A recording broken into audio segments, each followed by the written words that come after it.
Thank you so much for having me and for inviting me.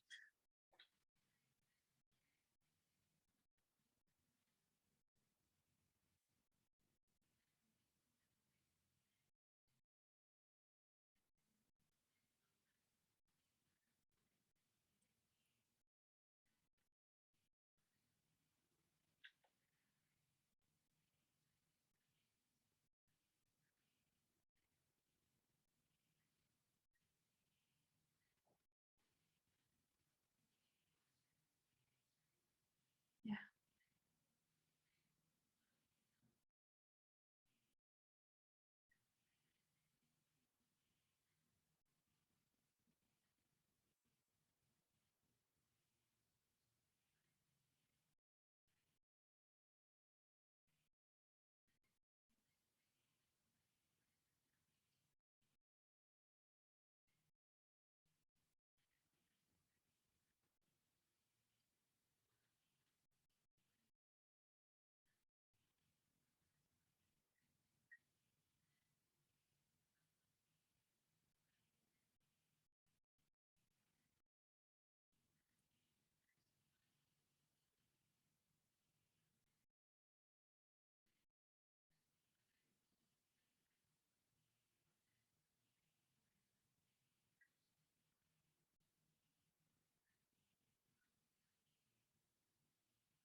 Yes, thank you. And I didn't actually realize the theme was nature, but I feel that's perfect because so much of when I'm doing like my daily practices, what's coming up is like be in nature, surround yourself in nature, and all of these things. So I'm very happy to be here. I mean, exactly like you said, I'm a yoga teacher, I'm a nutritionist. I work primarily with women in a one-to-one space, and it also in group settings as well, but kind of combine them all together with, I always say, like looking at our emotions and looking at our energetic vibrations as well, because for me, we can have all of the practical advice that we want, and lots of that is based in science, which is super valuable.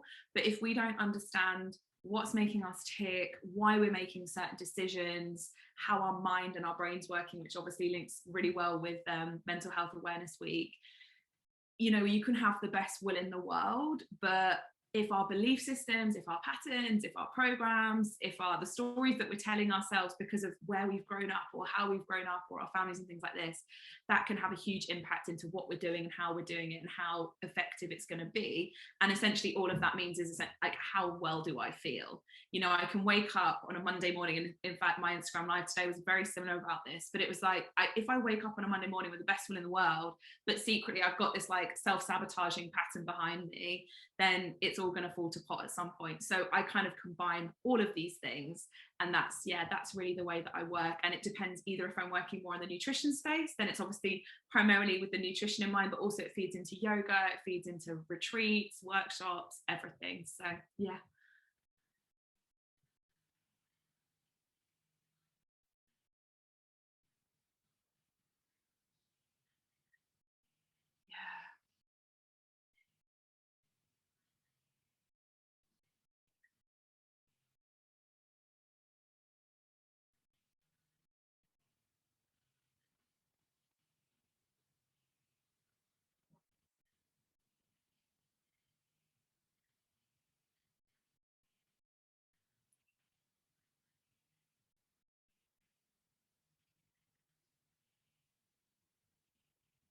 Yeah. I am, but we've done a switch because I grew up in the south of England and now I live in Manchester, and you grew up in the north and now you live in the south. So we've just done a little life swap.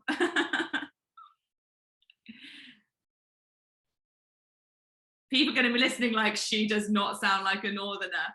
I have it on good authority that I've been adopted to the north now, so I consider myself now to be a northerner, although there is still sometimes that I could never live back in the south, so I am a northerner. Yeah.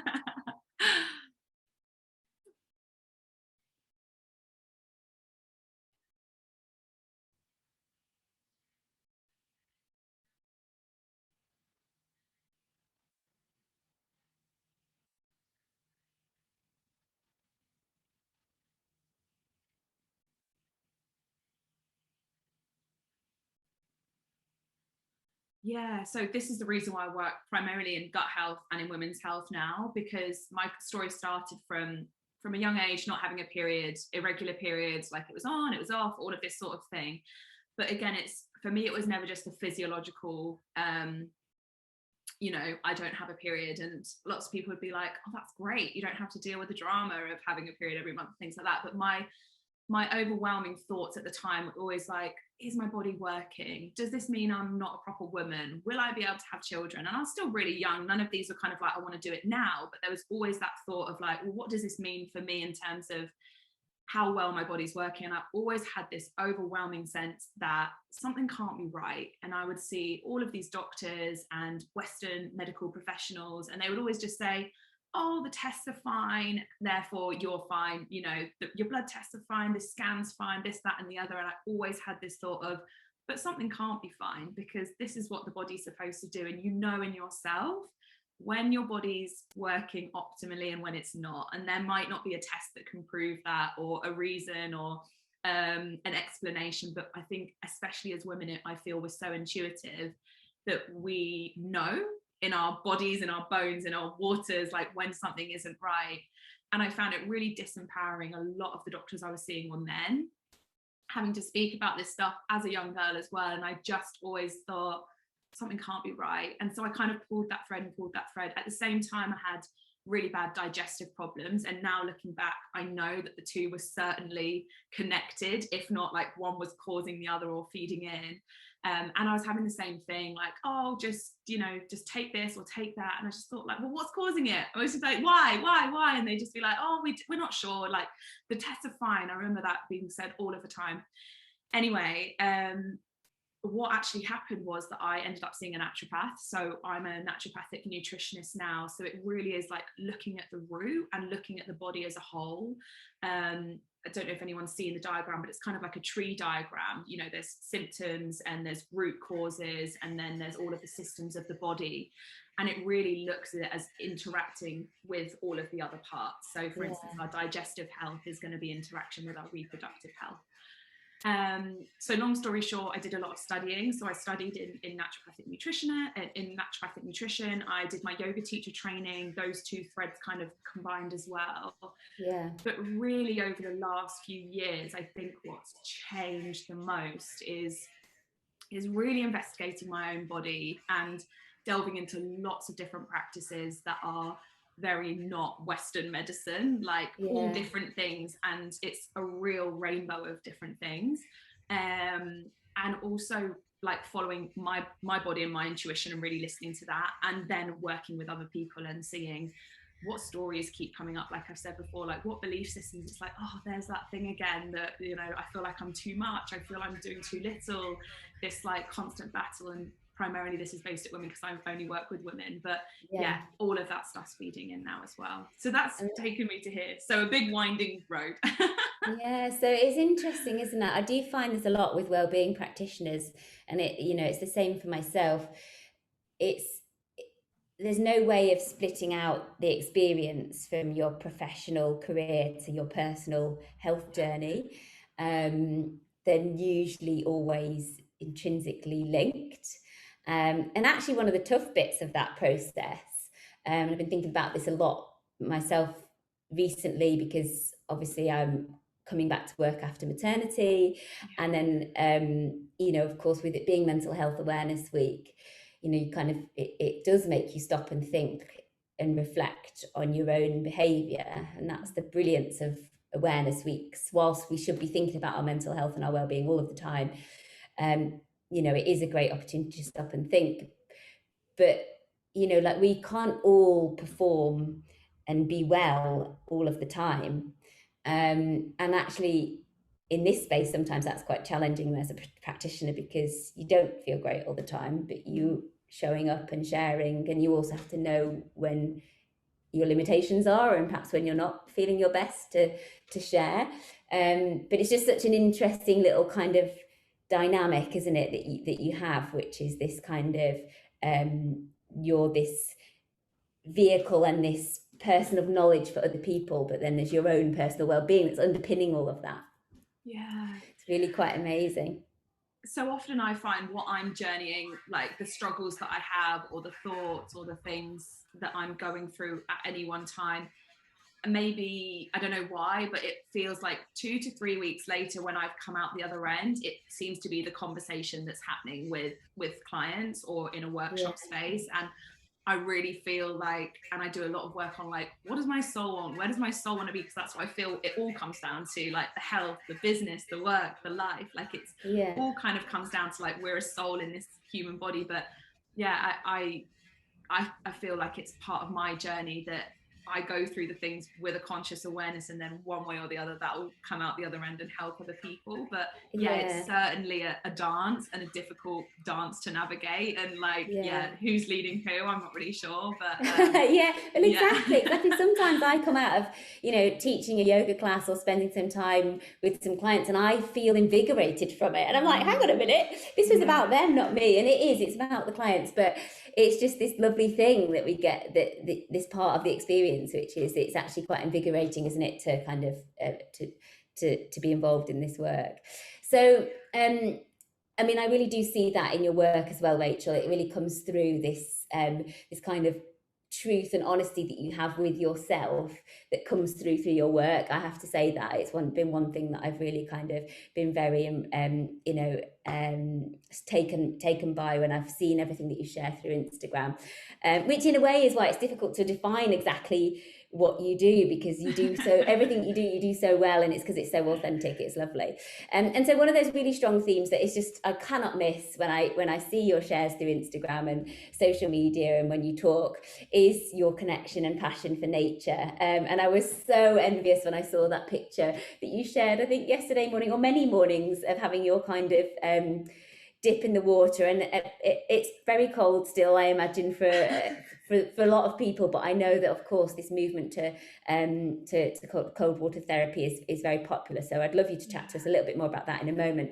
But yeah, this nature thing, have you always been a nature girl, or is it something that's new? What's the story? yeah, I think I have. I think, you know, even as children, we were always taken out, even in like the pouring rain. It would be like, right, we're off for a walk. I've got so many siblings, so I think it was probably like the only thing my mum could do to like get us out the house. So we'd Yeah, always go for like big long walks. You know, family lived in the countryside. I never lived in the countryside, actually. I've always lived in quite an urban area. But and then I think what happened was, throughout my teens and maybe early 20s, I kind of thought that I wanted to be in like a city. And again, like, was that because of the messaging I was getting from the world, or who knows. But then recently, in the last couple of years, I just find myself being drawn every single day back to nature. And I think the realization for me of how important that is has been game changing, because I know that if I get into nature before I see a client, or if I get into nature when I've got some work to do, I generally feel, you know, pretty grounded, pretty refreshed, ready to go. Like, I always get amazing ideas when I'm out for a walk or swimming, or for me, it's like my absolute number one non-negotiable. It has to happen nearly every day. I'm not going to say every day, because it definitely does not happen every day, but I know how important it is for me. And since I've noticed that, you know, what it does for my mental health, my emotional health, obviously my physical health, like moving my body. But yeah, I think nature's amazing, and there's science coming out on this stuff as well, which is really, especially maybe that's why the Mental Health Awareness Week has been teamed up with the nature, I'm not sure, but like forest bathing, obviously the cold water swimming, which I'm really into, but yeah, just it's amazing. I love it. I think that awareness is there, you know, like, oh, it's good to go out for a walk, it's good to get some fresh air, green spaces are good, but I think, you know, like, we're starting to get a little bit more of an understanding about why. And then there are these kind of really old traditions like forest bathing from Japan, which is just like, it's part of their culture to go and spend time in this natural environment and absorb that and be still in that space. That's not, particularly as British people, that's not necessarily in our culture to go and do that. We might have a walk there, but perhaps not stop and pause. But it kind of, all of this sort of research and information that's emerging is helping to, I guess, kind of make us stop and think and appreciate it all a little bit, well, a bit more, as well as obviously the pandemic, which I think is obviously kind of brought us all back to basics in many ways. Absolutely, yeah. And started to appreciate the walks, even if, you know, I guess for some people it's starting to also get a bit bored of the local walks, but you know, it's kind of about, but how have they served us? Because, you know, I guess I've got kind of a funny little affection to the walks that we've taken over the past 12 months, because it's just been, you know, it's been our freedom, hasn't it, the local walk. So it's really quite special. Even if you're doing the same walk every single day, we're a different person every single day. So if you're aware of that, like, the walk that you've taken 100 times can be different 100 times. You know, there's different weather, there's different people, different things that you see, different feelings that you have in your body. So I tend to do pretty much the same walk as well. Like, most days, if I'm like working and I've got clients, I can't get out into like big nature. I always say, like, the big nature and the small nature. So I'll do like my small nature walk, but you know, every single day I feel different depending on where I'm at. And like, a lot of my work is about the seasons and the cycles of the moon and things like that. So it's really interesting to see what's happening in the seasons, what's happening in the weather, what's happening with the moon, what's happening with me. And yeah, it's different every single time, even if you're doing the same thing. I think when you're aware, it's like, gosh, something different's happening today. Yeah, no, I love that you're a different person every day, and so whether even if it's the same thing, that does make sense. So tell us a little bit more, kind of practically, then, about some of the things that you do. So we talked about the cold water swimming, big nature and little nature. I like that, and kind of just having that difference. I mean, how do you bring nature into your home? What ideas can you share and things? What's that process like? I wish I was in my flat right now, but I'm not. I'm actually down south right now because I have a jungle in my home. So if anyone follows me on Instagram, they've probably seen I am a very dedicated plant mum.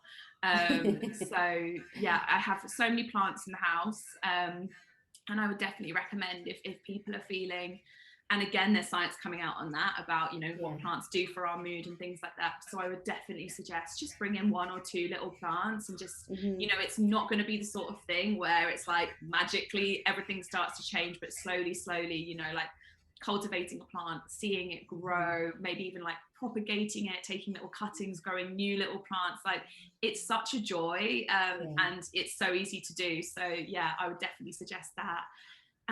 What else do I do? Yeah, cold water swimming, walking, and I think walking in all weathers. You know, it's quite easy to be a fair weather walker. But if you're like, wrap up, prepare for it, but sometimes just get out in the pouring rain and the howling wind, when you feel like the world's kind of just like slapping you in the face a little bit. But, you know, I think it's really good for our souls as well to be in the spaces where we're not that comfortable with. You know, it's like stepping into that space that sometimes does feel a little bit uncomfortable. I'm with you on that one. Going outside, regardless. I mean, it's been a little bit more challenging to do that with the little one, but I love that too. You know, I mean, it's not like we live in the, you know, Antarctic or anything. So we just like get a big coat on, get the waterproofs out, get the brolly and have a walk even in the rain. It's so And it's like, important. if you get wet, you get wet. Like we live in lots of comfort. You know, you can be dry again very soon. And I think Yeah. it's like that with the cold water. It's like as soon as you're in there, it feels amazing. And I often find that as well, depending on what mood I'm in. I'm not saying like in any weather, just throw yourself out in a rainstorm, but sometimes it's quite therapeutic to kind of have that like cleansing experience. I find, I feel like, oh, okay, all the cobwebs are gone, now I can start again. So Yeah. Well, it's, I mean, when you were talking before about the plants and propagating and things, it's the mindfulness of the whole thing, isn't it, really, that's so absolutely. valuable. Because I'm, you know, I'm not the most green-fingered person, but I definitely get so much joy out of, you know, my sort of 5 or 6 nice plants that I've got, you know, the ones that aren't just kind of tiny ones, the proper plants. I just, you know, I do think of them as little children, and I just love kind of making sure that they're okay. And sometimes they're not okay. Yeah. One of them's definitely been in the wrong part of the house for a couple of weeks. But it's just that it's kind of drawing your attention away from the noise of some of the more stressful, busy things of life. And it's the same if you go out and you do take a walk in the rain, or, you know, some weather that's perhaps not just the fair weather. It's about it kind of drawing your attention away from that noise and the busyness of life, and perhaps giving you a little bit of respite. That's, for me at least, kind of what it offers, as Yeah. well as the other benefits like getting some vitamin D perhaps, or the fresh air. And so what can you tell us about the cold water swimming? So I've personally done a reasonable amount of reading about, you know, following Wim Hof, and I love everything that's going on. But very simply, what's going, I mean, I'm a swimmer, I love a swim, but what is going on there with plunging yourself into the local lake? Oh gosh. For me, it's kind of quite addictive. Like every time I get out of the water, I say like born again. Just feel like it's just the biggest restart. So I think Yeah. if you have busyness in your head, that's been something we've spoken about, and certainly something I experience myself. But if I am in a space of busyness in my head, either lots going on, lots to think about, lots planning, a deadline, something like this, I feel it's quite counterintuitive to stop and to take a step Yeah. away from the noise. Like, I think a lot of what we've been taught of how to deal with these things is like sit down, make the plan, work a bit harder, work a little bit more. And for Mm. me, if there's space to do it and if you feel comfortable to take a step back. And so for me, taking a step back looks like getting in cold water. You cannot be anywhere else apart Mm-hmm. from in the water. I mean, at the moment, depending on where you are in the country, the south is definitely warmer than the north. I've noticed that, but it's about like 10, 11, 12 degrees. Rivers are Oh, okay. colder. It's not Yeah, too rivers are bad. colder, and the sea's actually a bit warmer, I think. So depends where you are. But either way, 12 degrees is still pretty cold compared to like probably what we're used to washing in. And you'll notice like tingles in your body. You'll notice obviously the feeling of cold. You might notice like your breath changes. You Mm-hmm. might notice sometimes with some people feeling a little bit more panic to start with.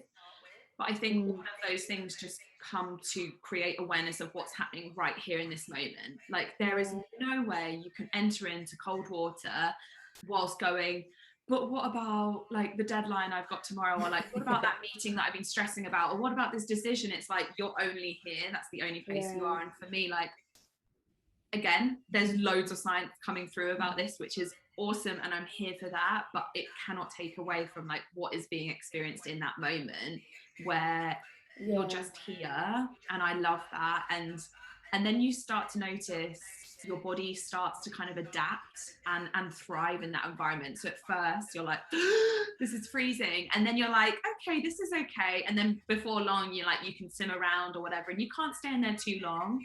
Yeah. But you do start to notice how your body kind of adapts to the, I guess, it reacclimatizes to a new environment. And I think for me, it's a really nice reminder of like what we're capable of. Our potential is so much more than maybe we give ourselves credit for, and how sometimes plunging ourselves into like cold water, that can be a really nice metaphor for lots of things. That if you kind of Yeah. take that leap and you know, do something different and do something a bit scary, actually the payoff can be really high. um Yeah. But if you're brand new, just to say, like, either go with a guide or go with a friend, and please don't just jump in a freezing river by yourself, because Yes. there is some dangers as well. Exactly, and there are strategies, aren't there, around kind of first immersing yourself in the water. So definitely read up on it, guys, if you're going to go and plunge yourself into the local lake. But that must be nice when you are based in the north. You know, you're near to the Peak District and the Lake District, so plenty of nice lakes for you to go and have a little paddle in. Yes, yeah. The lakes are my absolute favourite if I can get up there. Although last week I swam there and there was snow still on the mountain, so I was like, oh, and it was very, very cold. So it's still wonderful. Yeah, but as you already said, and I loved actually the way you put it. I can't remember your words now, but we're so close to comfort all of the time, so we can do these things, challenge ourselves a little bit. But we are fortunate enough to be able to kind of do the other things that we might need to kind of bring ourselves back to comfort, like the warmth. So last couple of things that I just wanted to chat about then is just really practically sort of day to day. So you've mentioned about most days you make the effort to kind of go and do something in terms of well-being and your connection to nature. Like what are your tips and recommendations about when people take this time, bearing in mind just how busy we are, and also now we're in this situation for a lot of us still, even if we are starting to think about going back to offices, where we're working from home. So sometimes we're not even leaving the desk, or leaving the house until the afternoon. Like, what are your recommendations and tips for people to kind of get a bit more practical? So I think first and foremost, the thing that I would say is take only a short amount of time, like 5 minutes or 10 minutes, just to create a space of quiet for yourself and tune into what you're feeling in that day. For women, you're going to have a menstrual cycle that's going to really create like waves throughout the month. So maybe that means, for me, that means like tuning in with what day of my cycle I'm at. That's quite important for me. Men, it's going to be slightly different for you guys, but you can still have that moment in the morning, whether it's like sitting down in a meditation pose, in the shower, making a cup of coffee, but have a ritual where you're just saying to yourself, how am I today, really? Like, what's going on? And based off that, what do I need and what do I want? So if you wake up in the morning, for instance, and you realize that you're feeling really anxious and a bit more frazzled and your mind's going, a little bit quicker than it might usually, then what can you do to help yourself as quickly as possible? Because I think it's so easy to say like, oh, well, I'll go to the gym at 5 p.m, 6 p.m, 7 p.m. But actually, is it possible to get out for maybe like a 20-minute walk then before your first meeting? But until you really create conscious space to connect into what's going on, we never know. We're just kind of like hoping for the best and seeing what happens. And, so I think my advice would be just 5 minutes in the morning as a non-negotiable, like take away everything that I've said today about walking or swimming. Like even for some people, those might be quite extreme things, but start really small and make it like a very repetitive ritual where it's like a conversation with yourself. And then maybe that extends to like 5 minutes in the middle of the morning, 5 minutes in the afternoon, 5 minutes at night. And you can have this constant conversation with, okay, like, do I maybe need to put the coffee down and eat some greens, or do I maybe need to get out for some fresh air, or could I change a meeting this afternoon to give myself some space, or actually I'm feeling really good, so maybe I bring a meeting forward. It's not always like it's going to be a negative space. Exactly. The answers that you get in that check-in are sometimes, they're not just negative, they're positive as well, aren't they? And then it's like, okay, well, that's great, I'm feeling wonderful, let's go. This is the day to like do all the things then. Things are going well, so actually maybe I can move things around and go out and get that lunchtime walk that Absolutely. I didn't think I was. I love that. I think it's so important to give yourself that moment, because we all know that it can happen, that we get to 4 p.m. and we haven't managed to do that, especially in these times, especially when we're working from home, and especially when we're talking about a working day, because of course we're talking generally here, but particularly we found a wellness in mind, what to think about work life and just how hard that is when actually you're being asked to stare at a screen for 8 hours of the day. Like, how do we manage that? What are your tech tips? Wow, okay. So for me, I'm not that big a fan of tech. I'm not very good at it, but I would say blue light glasses, the screen protector, the blue light screen thing. And for me, personally, my morning time and my evening time are really valuable for me in terms of technology. I really try and keep that as a quiet time. I know that will depend on a lot of people's work and their businesses. It might feel there's a compulsion to look at it, that you need to look at it. Sometimes there is, sometimes that's a story that we tell ourselves, like I need. And for me, something you made me just think about then, I work best when I get my self-care things done in the morning. It can be really easy for those to become further and further and further down the priority list the further the day goes on. So if you're recognizing that the walk never happens at 5 p.m, but it sometimes happens at 9 p.m, at 9 a.m, make the morning the priority time, and maybe push the tech back a bit. And what you'll find is, even though it's a shift and it's a change, and it might be creating new boundaries with people you work with or family, actually it might actually mean that you're more productive as well. So for me, generally tech looks like not having it on in the morning, getting out into nature, and then I get so much more done, and I show up in a much more whole space for friends, family, clients, everyone really. So yeah, I mean, you use that word, that the kind of idea that we need to sort of have this invitation or permission to ourselves and create these boundaries. And it really is about that, isn't it? Because if you think about it, the day has the budget, you know, the day is a budget, and you've got these things are going to happen. And for some reason, somehow our well-being things and our mental health tools that we have in our, you know, to our disposal get kind of bumped down, and they get, that bit of the budget gets smaller, and we prioritize other things. So kind of making sure that that happens earlier on in the day just reduces the risk of it not happening. A coach did say that, more of a kind of fitness coach, but someone did say that to me once years ago, and it has stuck with me. You know, like, if I just get this done by midday, then, you know, it's helped me, and I may need to dip back into it if I need more, or if there's the luxury of more time. But it's just about prioritizing and creating those rules for ourselves. And I don't know about anyone else, but by like 7 p.m, I want to lie down on the sofa. I don't want to go out for like a run or a walk or anything like that. Well, usually not anyway. I mean, I guess it does depend on the weather and stuff as well, but I'm like, I'm done. So if you know that you've like, walked or whatever, and I think the thing is, like, your day is not just, I don't know, your day is like this expansive, abundant space, right? So if you get up and go for the walk, let's just say at 8 a.m, and then you feel like uplifted and open, then the day is like just possibility, as opposed to just like a machine all day long. And then oh God, I've got to do my walk, or I should do my walk, or I need to do my walk. You know, it's like, I think it's flipping it around. And just maybe a final thing, because I could speak about this all day, is to say, like, do the thing that you love. I love walking. I love cold water swimming. I don't think those are the only options, and I don't think those are the best options. That's what works for me. But for every single person, you know, for some people, they might love to run or whatever, go cycling or rock climbing or swimming in a swimming pool, or, you know, things are opening up now, so those things are possible. But find what it is that feels really fun and enjoyable for you, because that's the thing that will most likely be sustainable, as opposed to the thing where you're like, ugh, every time you have to go and do it. So someone said I needed to go cold water swimming. Like, you're so right. You're so right. There's not enough room in this life for us to be kind of feeling obligated to do things. Like, there's enough different well-being tools and practices, whether they're nature-based or not.